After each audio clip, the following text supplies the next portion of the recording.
রবকে প্রয়োজন অনুযায়ী আয়োজন করেন যে তিনি হল রব। পুরা আলম সমূহের স্রষ্টা যিনি, তিনি হলেন রব। যে ব্যক্তি রবকে পেয়েছে সে ব্যক্তি সব পেয়েছে, আর যে ব্যক্তি রব হারা সেই ব্যক্তি সর্বহারা। ইমান হারা যে রকম সর্বহারা, যে ব্যক্তি রব হারা ওই ব্যক্তিও সর্বহারা। আল্লাহ আমার রব, এই রবি আমার সব। আল্লাহ আমার রব, এই রবি আমার সব। দমে দমে তনু মনে তাই অনুভব। তোমার দুনিয়াতে আমি যেদিকে তাকাই, অথই নিয়ামতে ডুবে আছি সবাই। পাখ পাখালির গানে শুনি তাসবিহ কলো রব, তাসবিহ কলো রব। আল্লাহ আমার রব, এই রবি আমার সব।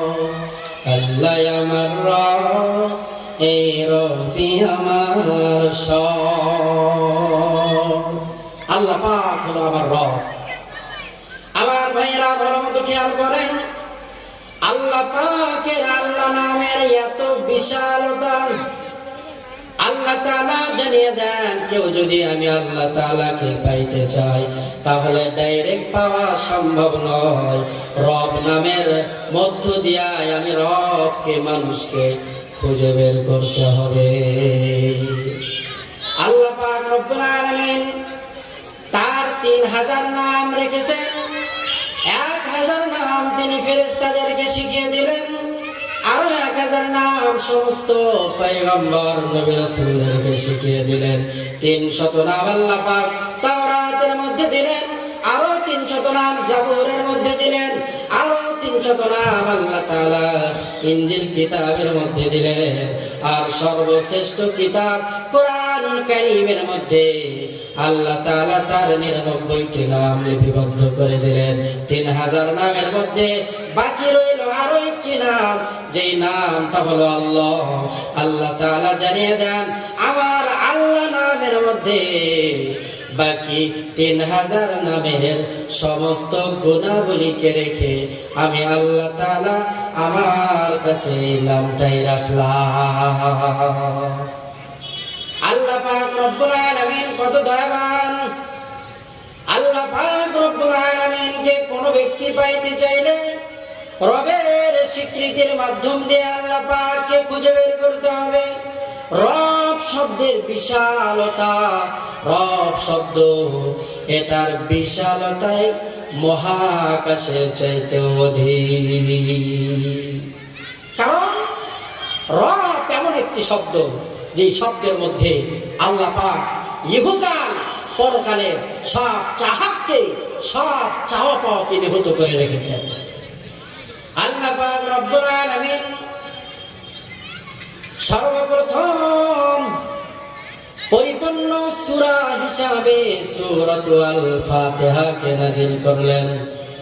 আল্লাহ পাক রব্বুল আলামিন সূরা ফাতিহাকে নাযিল করলেন কোন সময়?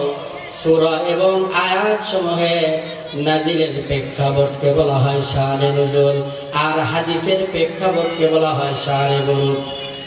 আল্লাহ তাআলা কখন সূরা ফাতিহা নাযিল করলেন?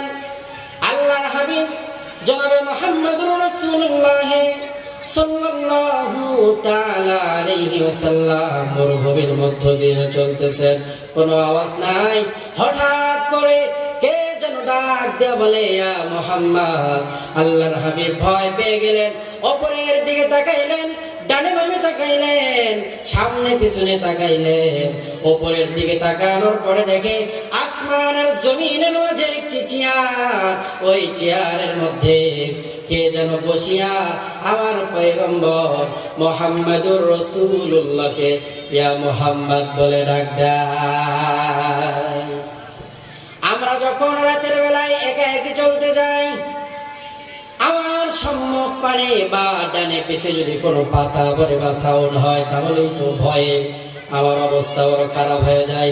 মুহাম্মাদুর রাসূলুল্লাহকে মুহাম্মদ বলে ডাকে আল্লাহর হাবিব ভীত হয়ে বাড়িতে দৌড় মারলেন। ঘরে এসে বললেন, ও প্রাণের বিবি আমার, কে যেন আমাকে মুহাম্মদ বলে ডাকে।